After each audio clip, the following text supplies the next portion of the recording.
உங்க அப்பா ரவும் பகலமா வேலை செஞ்சு குருவி சேர்க்கிற மாதிரி காசை சேர்த்து வச்சு உங்களெல்லாம் ஆளாக்குனா 30-40 வருஷம் உங்க அப்பா உங்க குடும்பத்துக்குன்னு ஒரு ரெப்புடேஷனை கிரியேட் பண்ணிருக்காங்க. அது 40 செகண்ட்ல ஒரு வீடியோ மூலியமாக ஒரு லைஃப் சோசியல் மீடியா லைஃப்ல உங்க குடும்பமானத்தை நீங்க கப்பல் இருக்கிறீங்க.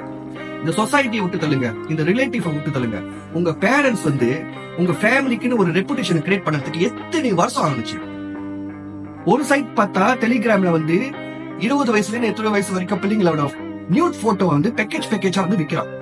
இன்னொரு சைட்ல பார்த்தா சோசியல் மீடியால லைஃப்ல கெட்ட வார்த்தை பேசுறது. கெட்ட வார்த்தை பேசுறா ஃபன்னா இல்லாட்டி கெட்ட வார்த்தை பேசுறாதான் நான் இந்த நியூ ட்ரெண்டிங் ஏரா கூட ஐக்கியம் ஆக முடியுமா?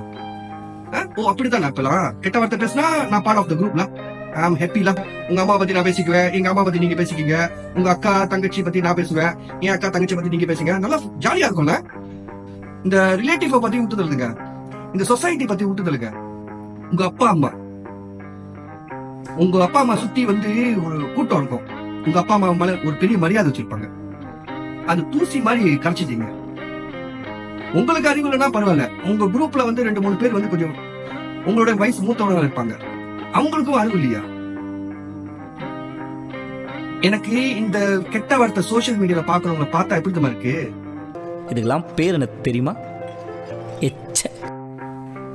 இந்த பேட் வேர்ட்ஸ், இந்த கர்ஸ் வேர்ட் யூஸ் பண்றவங்க சைக்காலஜி டேர்ம்ல நம்ம பார்த்தோம்னா யாரெல்லாம் யூஸ் பண்றாங்கன்னா இந்த மன ரீதியாக பாதிக்கப்பட்டவங்க, இந்த லைஃப்ல ரொம்ப ஃபெயிலியர் கண்டவங்க, அப்புறம் ஒரு குரூப்ல அவங்க தான் லீடர்னு அவங்களுக்குள்ள ஒரு நினைப்பு இருக்கும்.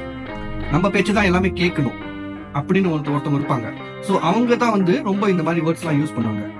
சோ பேட் வேர்ட் யூஸ் பண்ணது ரொம்ப தப்பு. உங்களுக்கு தான் வெக்கம் மானம் சூடு சொன்ன ஒண்ணும் இல்ல, உங்க குடும்பத்துக்கு இருக்குன்னு யோசிச்சு பாருங்க.